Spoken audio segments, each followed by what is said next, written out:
Thank you very much, Hannes. Thank you very much, Wolfgang, for coming to our meeting of Science4Peace. It's very important, I think, given the events of the last couple of weeks.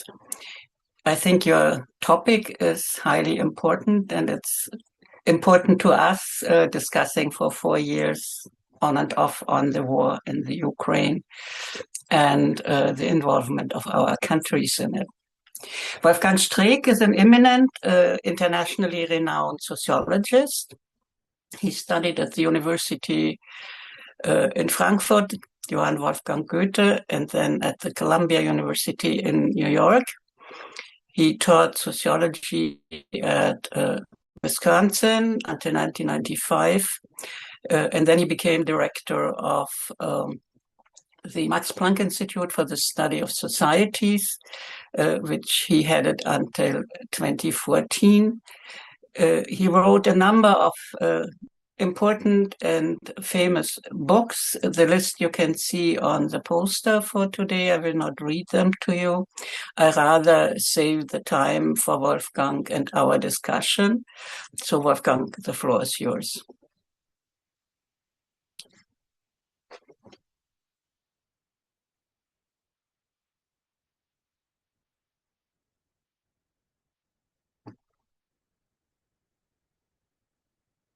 Wolfgang? You are still muted. Okay, here we are. Here we are. I start again. When I agreed to do this, I didn't know what sort of complex issue this would in the end turn out to be. So we're talking about a situation of extreme fluidity, in which any prediction that we want to make has to be seen with a ton of salt, not just with a grain of salt. At the beginning of this year, who would have expected that the United States are losing a war in Iran, and all of these things are sort of completely. There's always the possibility of surprises. Now that has a quality in itself, and one way in which one can try to respond to this sort of unpredictability is to start with a long haul. That is to begin to look at the thing in a longer, larger context, which I will do at the beginning by pointing you to an interesting sort of historical trajectory if we try to understand the position of Germany between Russia, the United States, the other European countries, the possibility of war, and so on. So I had these wonderful notes, and they have now disappeared here.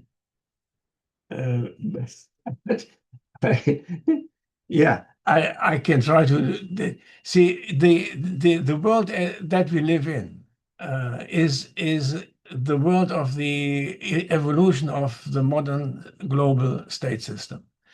The crucial events, some of the crucial events took place in the first half of the 20th century, when the declining British Empire was sort of gradually being taken over by the United States in a very strange sort of interrelationship between the two.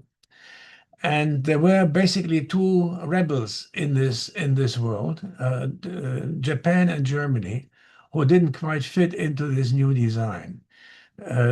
Japan and Germany in the early 20th century tried to set up their own regional empires opposed to the maritime empire of the United States and Britain.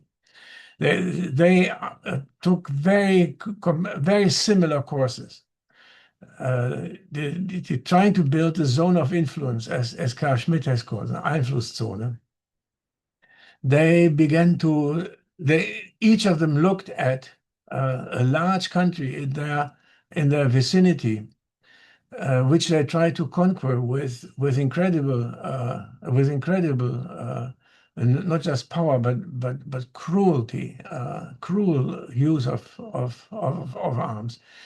The Japanese in the 1920s and 1930s tried to conquer China, whereas the Germans in the late 1930s, 40s sort of thought about Eastern Europe and especially Russia as their sort of material basis to exploit for their imperial ambitions. Very parallel things. In the Second World War, the United States managed to do something that no country ever had been able to do before, which was to win two wars at the same time on two different halves of the globe. In the East, they won the war against Japan. The first, one of the two rising empires, would-be empires. In Europe, they won the war against Germany. And as a result of this, the United States became the unipolar center of the world, except that the two countries that the two would-be empires had been trying to conquer, China and Russia, turned out to be of a very different ideology. They were turned out to be communist as opposed to capitalist. Now, then we look at a period in which the United States uses the two conquered aspirants of power, Germany and Japan, to fight Russia, to confront Russia in Europe and China in the East. So during the very interesting that then these two countries became the front countries for at present. The parallels are absolutely astonishing, both in Okinawa and in Germany. The United States have stationed just about 40,000 troops. In Okinawa, 40,000. In Germany, 40,000. Both countries are full of American military forward bases. Looking at Germany, where I know a little more about, Germany is the place from which the United States conduct their war operations in the Middle East. It was the basic place for the war on terror. The American air base Ramstein was the place where with the agreement of the German government, the United States collected the prisoners that later on ended in Guantanamo, among other places, if they survived the trip. So Germany, and there's another sort of very clear parallel between the two. None of them has access to nuclear arms. Both of them have to or had to depend on the United States providing a nuclear umbrella for them in return for their cooperation in confronting either of these two countries. Now that was the situation well into the 1980s, but then the Germans sort of tried to embark in some sort of very tentative detente operations with Russia, but they were but that was very limited indeed. NATO, which NATO commands the entire German army. It is there's not a single unit of the German army that is not under NATO command. Not having not having nuclear arms is an important disadvantage if you want to play a role on the international stage, especially if you're in a confrontation with a country that does have nuclear arms. The Japanese are, the Chinese have been able to build their nuclear arms on their own. The Russians, as a result of 1945 and some sort of both a combination of excellent physics and espionage, also have their had early on their nuclear arms. Germans don't, and under the non-proliferation treaty, both countries cannot get there, and then in that sense they depend on the United States. That was so we're talking about the situation before Germany, the German question came back. The German question came back when the Soviet Union collapsed, and the counterpart to Germany in the eyes of the United States sort of had disappeared. And it is really very important to understand what happened then. Under the first Bush, this rhetoric about a New World Order was really serious in the following sense.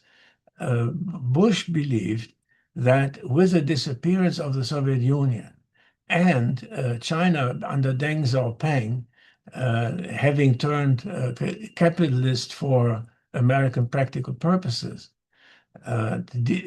dependent entirely on the American consumer goods market, for example, buying American treasuries like hell. In that situation, Bush dreamed of an international order, which was an order, a world governed through international institutions, in which the United States would play the decisive role, but would not act on national interests, but on global interests of the American, identified as the Americans do with the interests of American capitalism.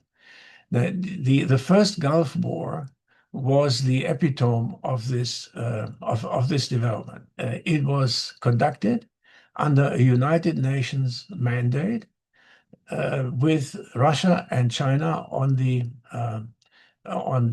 Security Council supporting that mandate. It was also paid for almost completely by Germany and Japan. Bush sort of asked them to join the military operations. They referred to their constitutions under which they were not able to do this on American orders after 1945. So they had to pay for it. And I think the record says that the United States even made a little profit from this. Now then begins what Fukuyama called the end of history, a new period in which liberal capitalism was to be the only game in town, and an international order based on how do they call this, the rule of international law or something would prevail under the supervision of the strongest country in the world and in history, the United States. Now that is basically what the 1990s were supposed to be, until the moment in which cracks appeared in this wonderful picture, and they had something to do with the prosperity and the strength that these two other countries that were supposed to be the colonies of Germany and Japan Russia and China prospered under this new rule and began to become Russia sort of, after 10 years of absolute disaster under Putin, began to grow economically, and the Russian state became a state again after it had been sort of some the tool of the United States. And China became obviously one of the successor, if you want, to Russia as the main opponent of the United States. Now this development, and then in Europe, and that's very important. In Europe, suddenly with this new situation, Germany turned out to be now the United Germany that the Americans had thought was basically an extension of the Federal Republic, was now the biggest country in Europe. And in Europe, the question arose, how in this world, in which now the United States began to play a nationalist rather than universalist role. The second Bush conducted the second Gulf War with a coalition of the willing, as they called it, against the Security Council. And inside the United States, if you're from the United States, you will remember that the neocons in the late 1990s were absolutely opposed to the idea of a world governed through the United Nations. They wanted to govern the world as the United States, following its national interest. In the Obama-Biden period, this resulted in what came to be called the pivot to Asia. That is the decision of especially Obama to use all the American power to oppose this sort of rapidly growing opponent, China. That created sort of a problem in Europe. What would the result be of the pivot to Asia? For Europe, its relationship to the Soviet Union, and so on.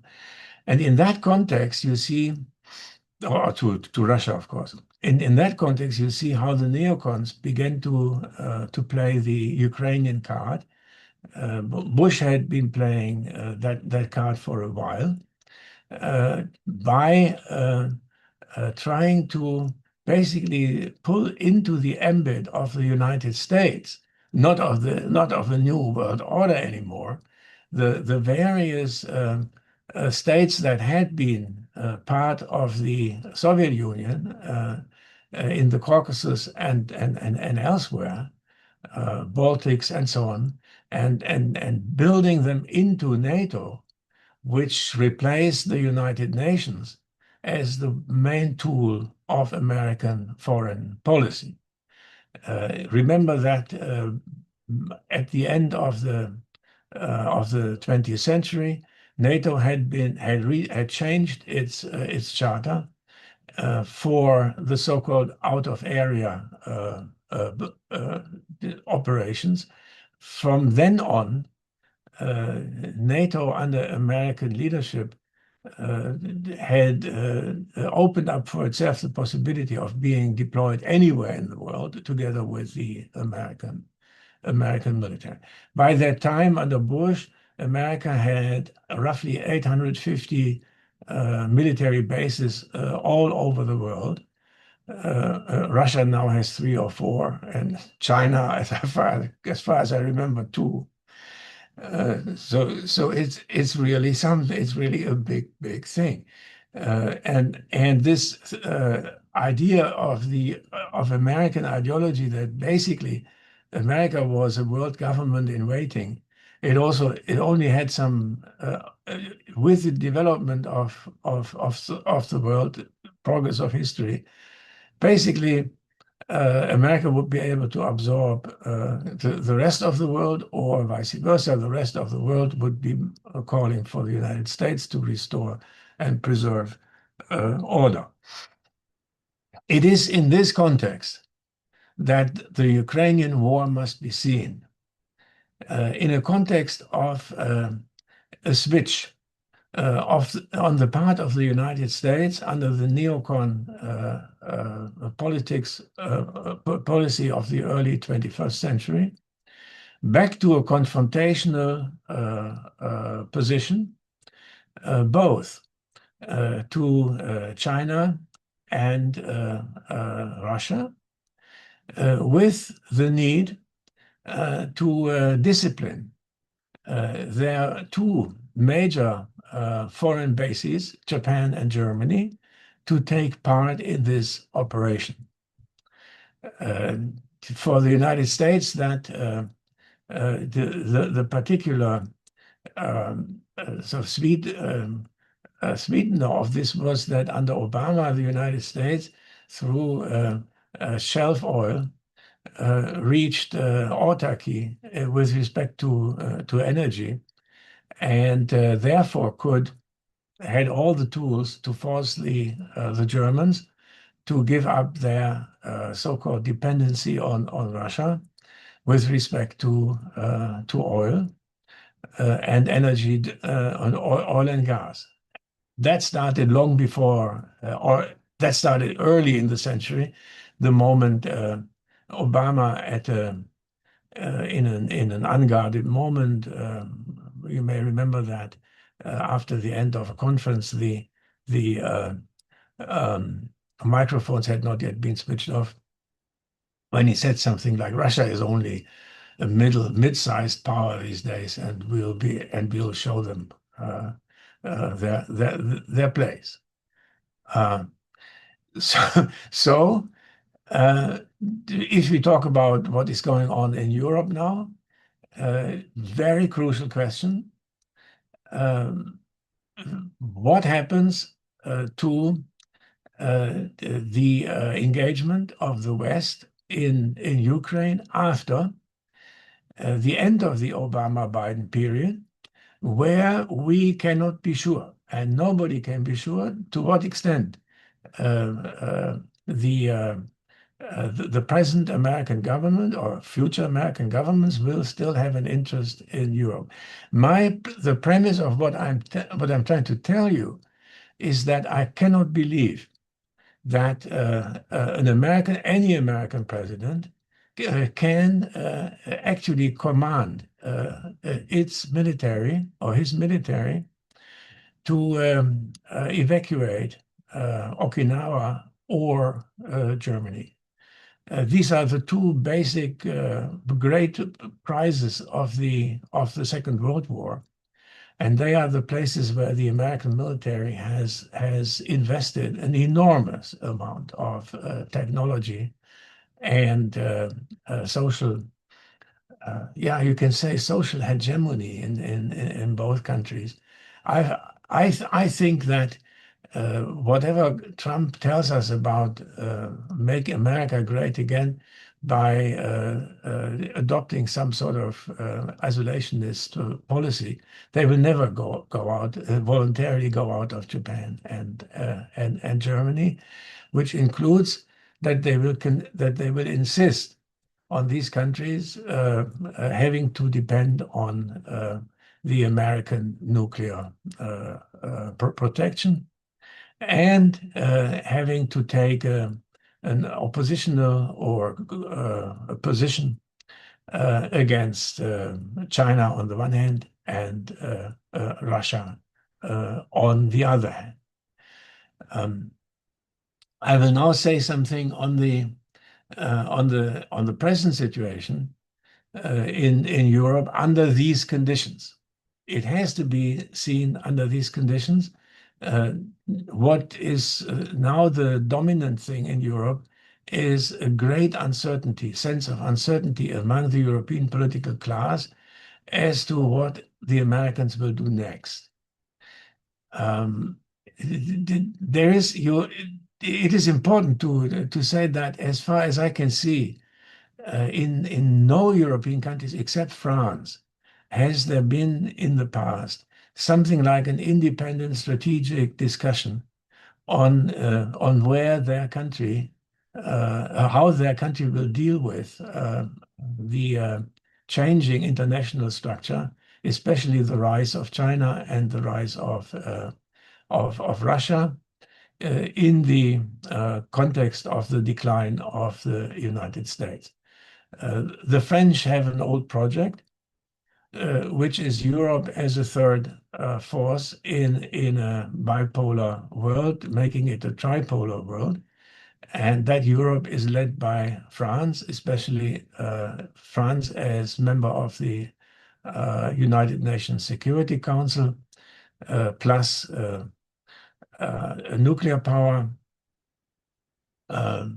and plus the most important country politically in the European Union. That's at least what the French think. And therefore being able not just to wield their own military power and their superior strategic insight, but also European economic power, especially Germany. The idea of France in the European Union that any French politician will tell you, basically the European Union is an extension of the French national state and should function like that, which means that the capital is not Brussels, but Paris, and the distance between the two is not far anyway. You can get from one to the other in 1 hour. So that means for Germany, the United Germany, that they will in such a world, they would essentially be the one who funds, finances United Europe through the euro, through its capacity to borrow, through cooperation in French armaments, things like you may remember the FCAS, the Future Combat Air System, which for years the Germans pretended that they would basically do the less technologically ambitious stuff and pay a larger share for it. And a few weeks ago, Merz, for the first time, told the French that they would not continue to cooperate.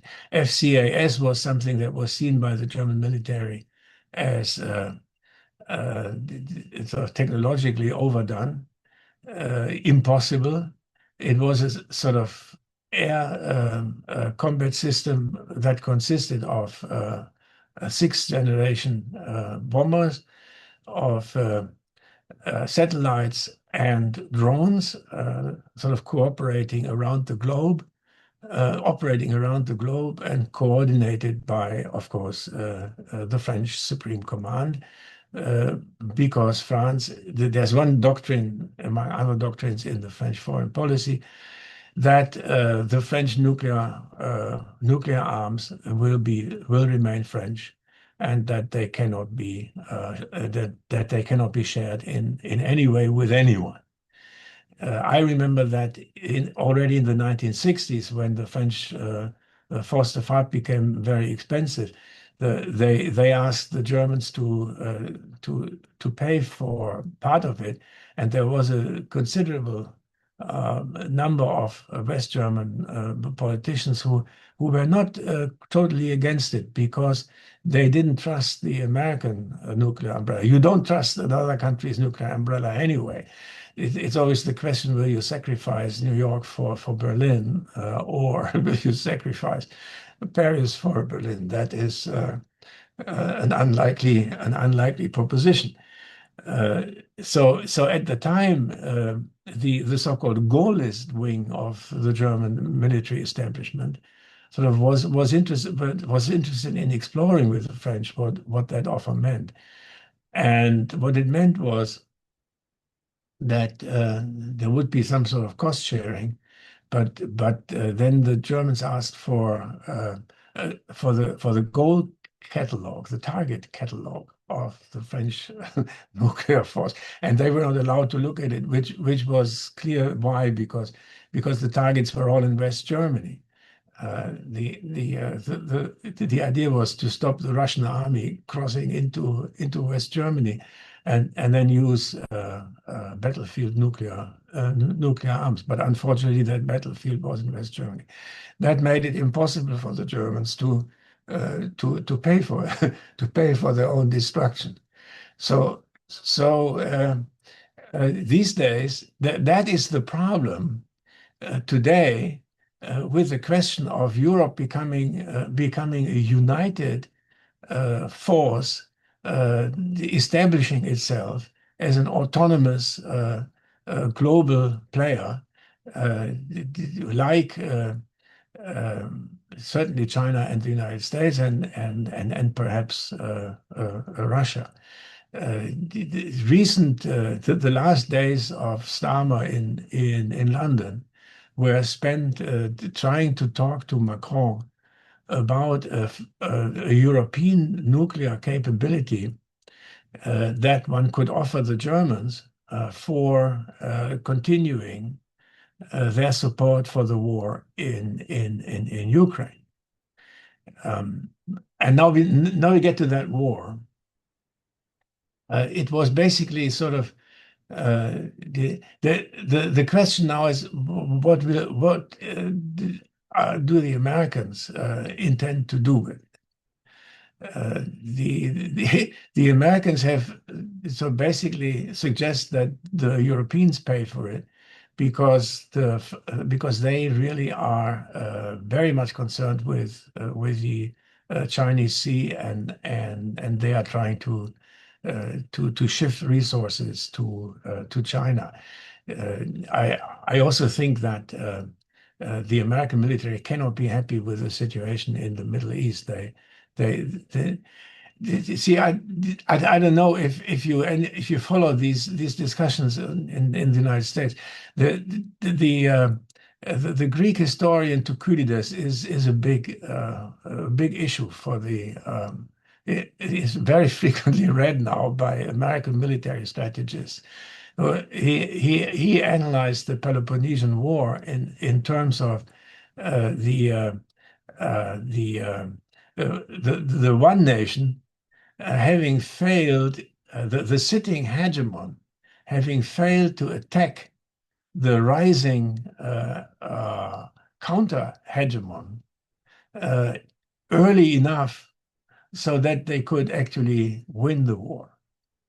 They missed the moment, the Thucydides moment, and the United States seem to be eager not to do that in China, although it seems that they think they already have missed that moment.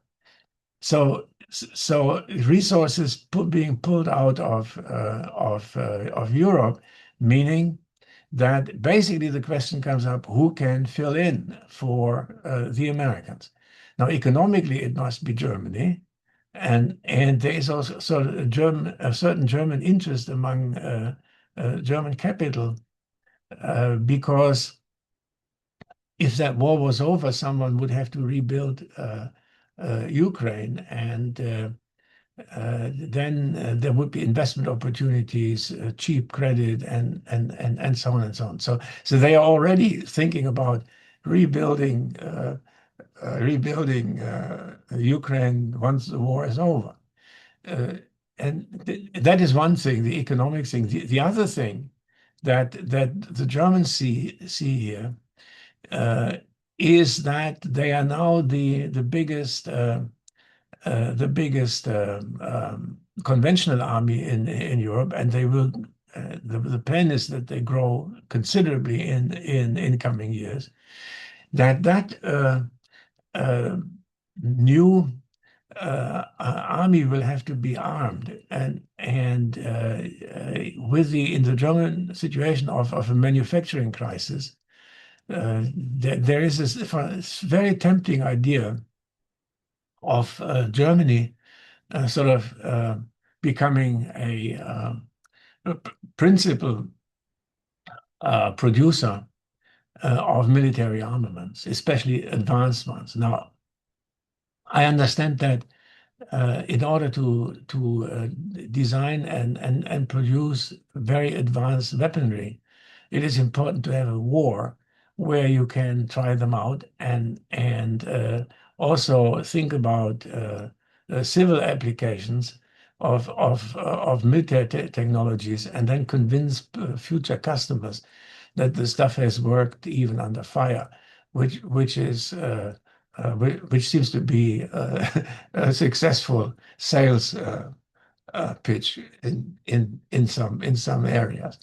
So the continuation of the war on a low flame, but with ever new technological innovations, is something that the Germans, the present German government, can very well live with, provided, and that is the puzzle that one must understand if one looks at the to and fro of German policies with respect to that war.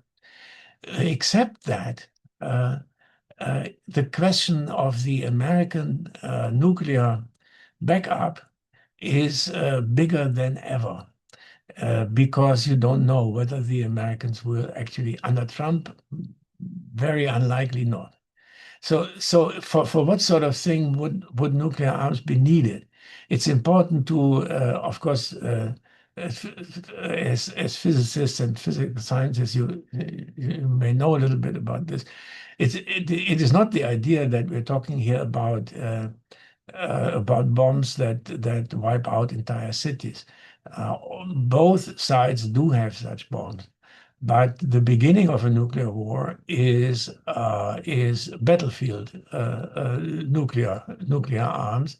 That is, if the opposition advances in your direction and you cannot stop them anymore with conventional means, then it is the moment that you annihilate the approaching army of the enemy. From that on, of course, anything can happen. You don't know anymore what happens next.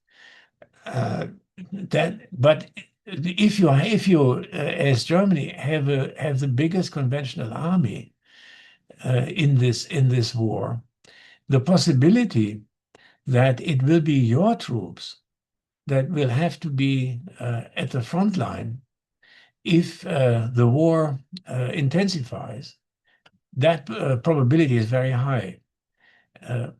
But on that front line, you do need the possibility to pull the emergency brake if you're losing the battle. Now, one of the things that is difficult to understand, but then it is not that difficult to understand if you are cynical enough, is that Germany has now set up a forward military battle group of 5,000 troops, 4,800 plus 200 civilians in Lithuania, near the Russian border. And that is not just a deployment of troops for a while, but it is a permanent stationing of a sort of fantastically well-armed battle group, and you would probably say an elite military unit. Lithuania is a country where the unpredictabilities are all over the place, because there's a large number of Russian citizens in that country, which are badly treated by the current government. And if you treat them a little more badly, they will call for their Russian compatriots in Russia to come to their assistance. In other words, there is a place where could very easily pull German troops into an overt conflict with Russian troops or with Russia, or you can in some way sort of play them. That is something that can also happen in other Baltic countries. Can also happen in Finland. The way things look now is that Germany has been able or has been talked into assuming a position that is very similar to the position that the United States assumed during the Cold War, when they stationed troops that served as a sort of as a booby trap for the Russians. They could never get there because once they got there, all hell would break loose. That battle group in Lithuania looks very, very ominous. Now, I want to come to conclusion, and we can answer other issues in the question and answer. But what I want to add at this point is this: one has to explain why, and one has to understand. See, social science is basically understanding. We have moral attitudes as citizens, as analysts of social events. We have to understand what is going on there. In other words, what are the interests and the negative interests of the participants involved, and what are the constraints under which they act. So for Germany, a very, very important concern is to keep the European Union together, because that is their instrument of protecting themselves against traditional suspicions that they are building Europe, a German zone of influence in Western Europe, and that they are trying to be the regional hegemon in a sense other than being willing to fund collective debt making and to put up an army to protect the Ukrainian quasi state as successor to the United States. Germany has to solve this very tricky problem of continuing to appear like a normal member of the European Union with the normal responsibilities of such a or duties of such a member, while at the same time given its enormous fiscal, financial, and military exposure, at the same time helping, at the same time sort of controlling what that European Union, in the person of von der Leyen in Brussels, what they actually do, and there they have to play a very, very tricky game with someone like the foreign representative of the European Union, Kaja Kallas, who is the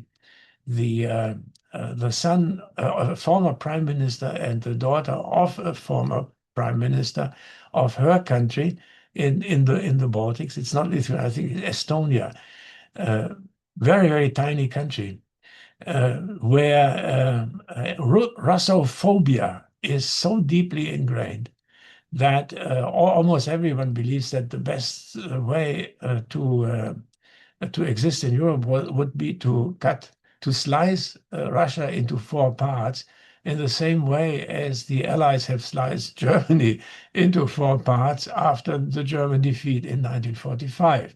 For that you need an unconditional surrender. an unconditional surrender is certainly not something that the Estonian army can bring about. They have only 250 people or whatever. The only army that could possibly go to Moscow is the German army. But of course, they tried 2 times already, and they didn't quite get there. But if you can send the army of another country, and you don't have to do it yourself, then that is a very sort of opportunistic temptation. The Germans to the front,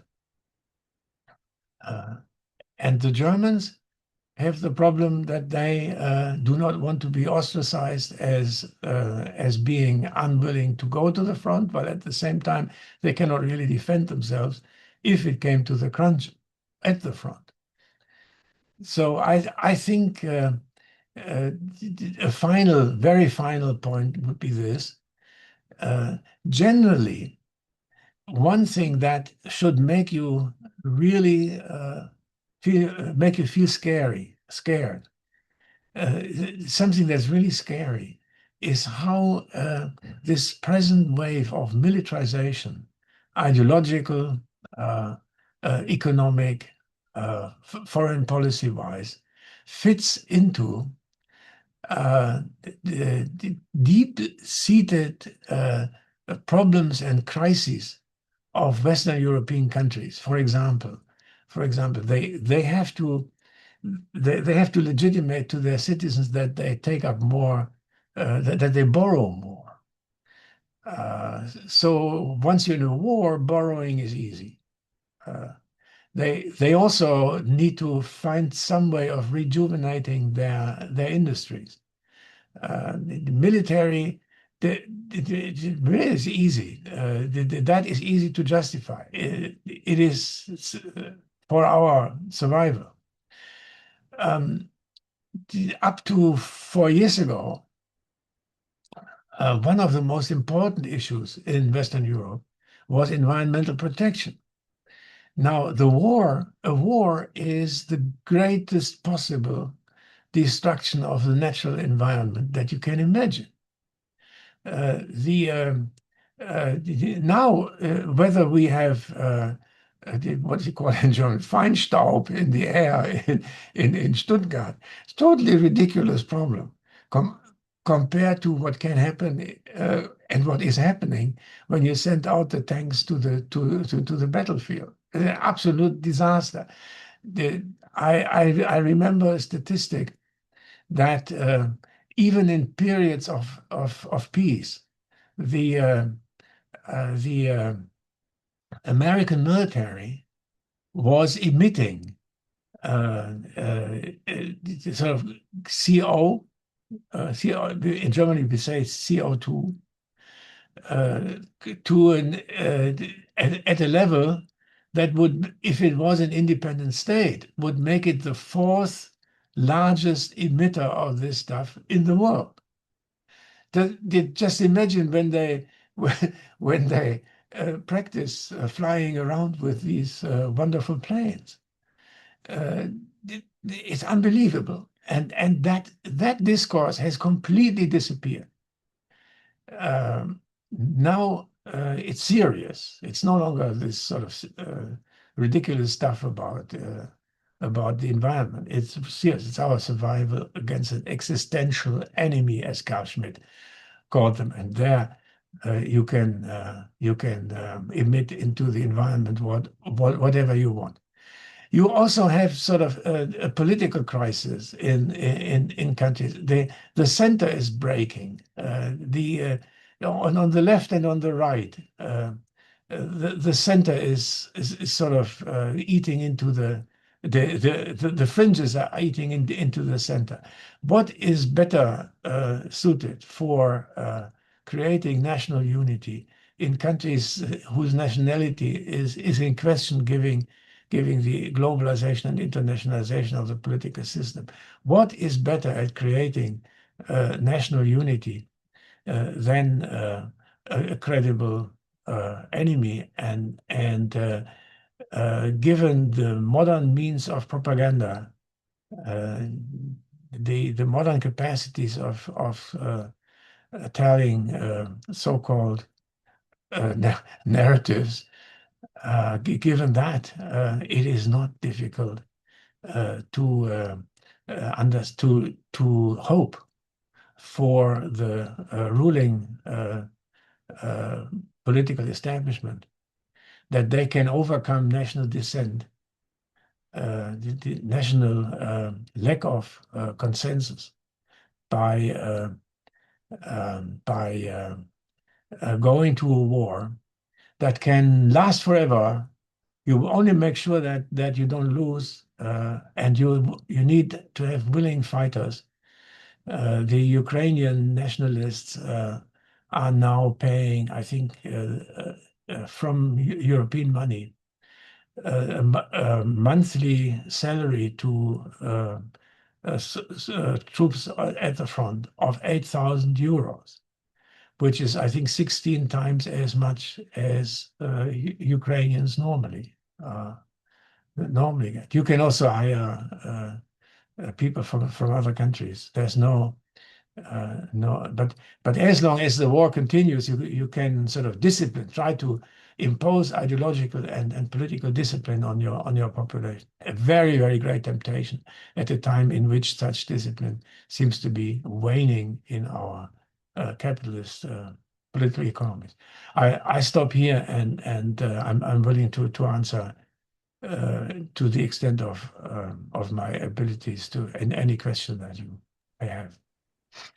Thank you very much, Wolfgang, for this fascinating talk about the various aspects of the situation in which we find ourselves today.